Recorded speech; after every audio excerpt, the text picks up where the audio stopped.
जनाब संजय राऊत यांची पत्रकार परिषद झाली नाही, परंतु आज सामना अग्रलेखाच्या माध्यमातून देशाचे यशस्वी पंतप्रधान नरेंद्र मोदीजी यांच्यावर टीका करण्यात आली आहे। सामना अग्रलेखात असं म्हटलंय की पंतप्रधान नरेंद्र मोदीजी यांनी संधी गमावली आहे। खरं तर संधी पंतप्रधान नरेंद्र मोदीजी यांनी गमावली नाही, संधी उद्धव ठाकरे आणि उभाटा गटाने गमावलेली आहे। पंतप्रधान नरेंद्र मोदी हे इतिहास घडवत आहेत, तर तुमचं भविष्य हे इतिहास जमा होत आहे, हे उद्धवजी ठाकरे आणि उभाटा गटानं लक्षात ठेवावं। आज पंतप्रधान नरेंद्र मोदीजींचा वाढदिवस आम्ही सेवा पंधरवाडा म्हणून मोठ्या उत्साहामध्ये साजरा करतोय। आम्ही सेवा करण्याचं काम करतोय, आम्ही जनतेची सेवा करतोय, परंतु तुम्ही मात्र फक्त मेवा खातायत हे जनतेला माहीत आहे। आमचा सेवा पंधरवडा असतो आणि उभाटा गटाचा मेवा पंधरवडा असतो, हे देखील जनतेला माहिती आहे। खरं तर मोदीजींनी इतिहास घडवण्याचं काम केलंय, मोदीजींनी देशाला वेगळा मार्ग दाखवण्याचं काम केलंय, मोदीजींनी देशाला विकासाकडे नेण्याचं काम केलंय। तुम्ही मात्र फक्त अग्रलेख लिहिण्यामध्ये धन्यता म्हणताय आणि हे वास्तव आहे। पंतप्रधान नरेंद्र मोदीजी यांच्या नेतृत्वात हा देश वेगाने वाटचाल करतोय, देश प्रगतीकडे जातोय। जनतेचा नेता म्हणून पंतप्रधान नरेंद्र मोदीजी यांची ओळख आहे आणि तुम्ही मात्र पराभवाच्या छायेमध्ये, पराभवाच्या सावलीखाली अजून देखील जगतायत। देश पुढे जातोय, परंतु तुमचं राजकारण मात्र मागे फिरतंय, हे इथली जनता जाणवते। आपल्या सगळ्यांना कल्पना असेल की गेल्या 11 वर्षात पंतप्रधान नरेंद्र मोदीजी यांच्या नेतृत्वामध्ये राम मंदिरांचं स्वप्न पूर्ण झालं। ज्या राम मंदिरासाठी हजारो हिंदुत्ववादी लोकांनी रस्त्यावर उतरून लढा दिला, ते स्वप्न पूर्ण करण्याचं काम पंतप्रधान नरेंद्र मोदीजी यांनी केलं। 370 हटवण्याचं काम पंतप्रधान नरेंद्र मोदीजी यांच्या नेतृत्वामध्ये झालंय। तुम्ही काय केलं? उद्धवजी 2.5 वर्ष तुमचं सरकार होतं, तुम्ही फक्त घरात बसण्यामध्ये धन्यता मानत होता। घरामध्ये बसण्याच्या पलीकडे तुम्ही काहीही केलं नाही। 2.5 वर्षामध्ये 2.5 दिवस मंत्रालयात जाणारे मुख्यमंत्री म्हणून तुमची नोंद इतिहासामध्ये होणार आहे। तर पंतप्रधान नरेंद्र मोदी यांची नोंद इतिहासामध्ये युग पुरुष म्हणून होणार आहे, हे देखील भारतीयांना माहिती आहे। 140 कोटी जनतेच्या आशीर्वादाने पंतप्रधान नरेंद्र मोदीजी हे तिसऱ्यांदा निवडून आलेत।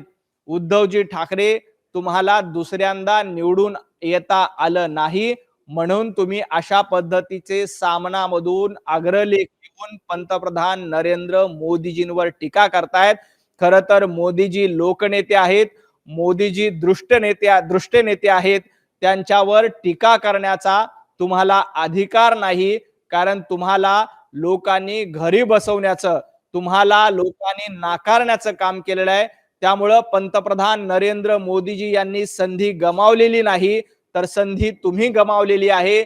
महाराष्ट्राला पुढे नेण्याची संधी तुम्ही गमावलेली आहे आणि घरी बसण्याची संधी उद्धव ठाकरे यांनी घेतलेली आहे।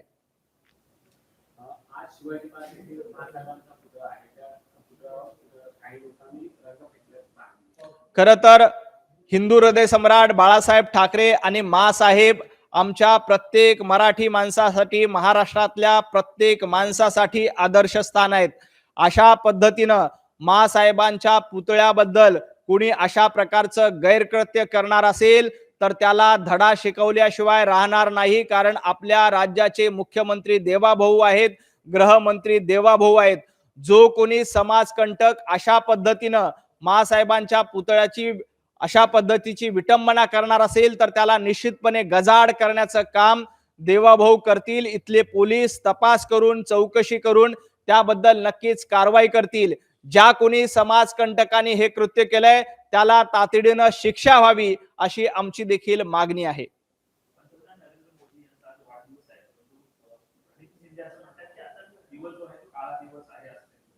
खरं तर आज भारतीय जनता पार्टी आणि देशामधील सरकारच्या वतीनं सेवा दिन म्हणून साजरा करण्याचं कार्य केले जातंय।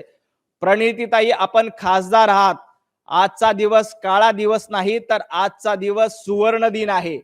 आपल्या देशाच्या इतिहासामध्ये ज्या पद्धतीनं कामगिरी करण्याचं काम पंतप्रधान नरेंद्र मोदीजी यांच्या नेतृत्वात झालंय, त्यामुळं आजचा दिवस काळा दिवस नाही, तर आजचा दिवस इतिहासामध्ये सुवर्ण अक्षराने लिहिला जाणार आहे.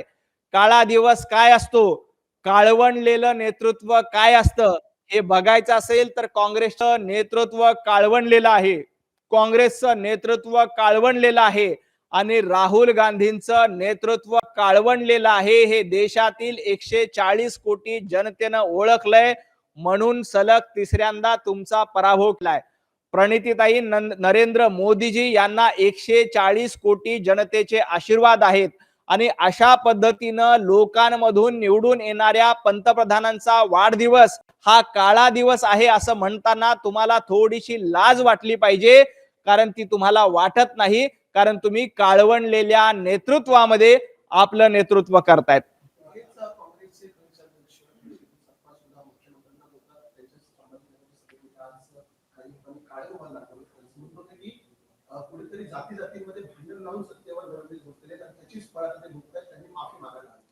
खरं तर हर्षवर्धन सपकाळ यांनी बोलण्यापूर्वी थोडासा विचार करावा.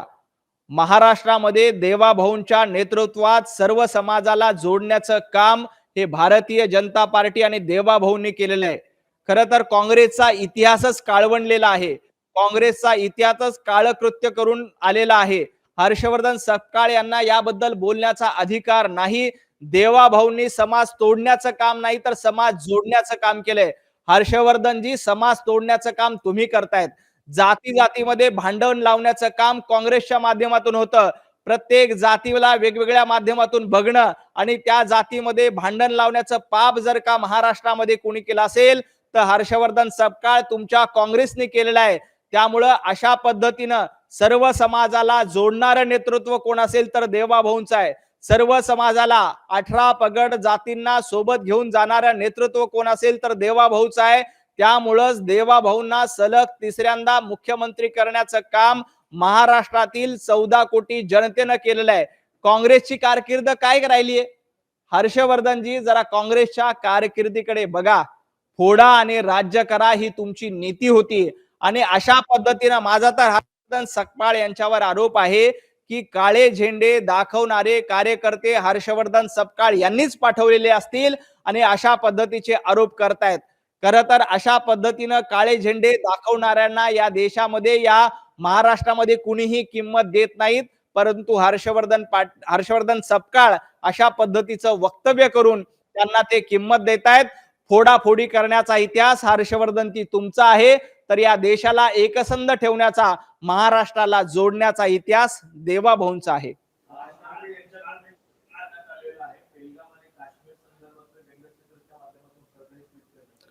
खरं तर ऑपरेशन सिंदूरच्या माध्यमातून भारतीय सैनिकांनी, आपल्या जवानांनी जेव्हा ऑपरेशन सिंधू ऑपरेशन केलं आणि सर्व दहशतवाद्यांना कंठस्नान घातलं, तेव्हा राज ठाकरे यांनी अशा पद्धतीचं व्यंगचित्र किंवा अशा पद्धतीचं स्वागत करणारं ट्विट केलं होतं का?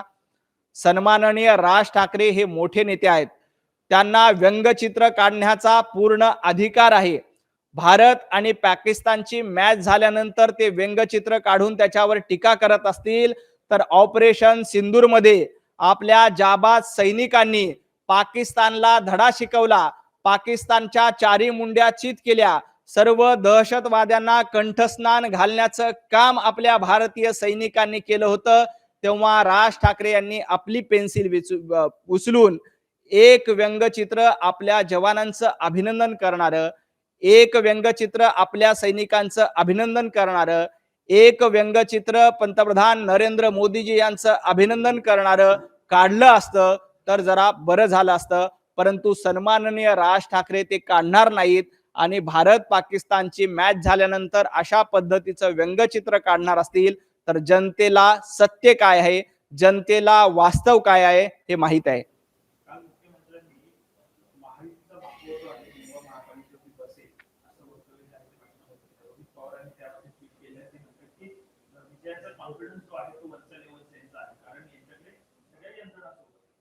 खरं तर देवाभाऊंना विजयाचा आत्मविश्वास हा जनतेच्या आशीर्वादामुळे आहे.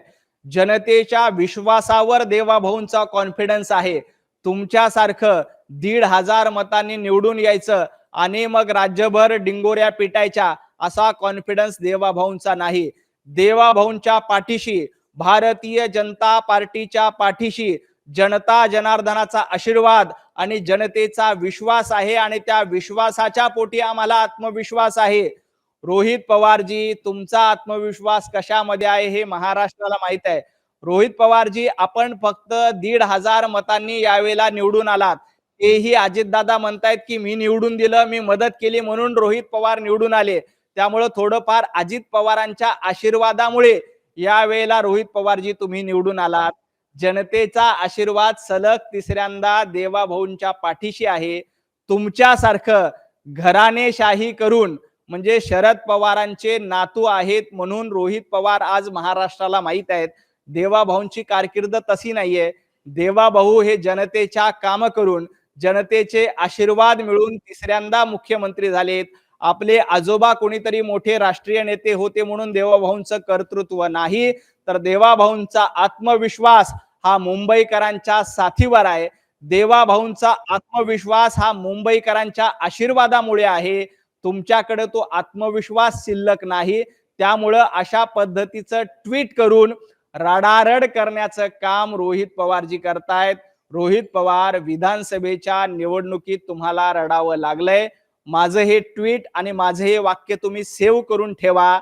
येणाऱ्या सर्व महापालिका, फक्त मुंबई नाही, येणाऱ्या सर्व महापालिका, जिल्हा परिषदेच्या निवडणुकीत जनता जनार्दनाच्या आशीर्वादाने, लोकांच्या आशीर्वादाने भाजप महायुतीचं सरकार स्थानिक स्वराज्य संस्थांपासून मुंबई महापालिकेपर्यंत येईल, हे रोहित पवार यांनी लक्षात ठेवावं. एबीपी माझा, उघडा डोळे बघा नीट.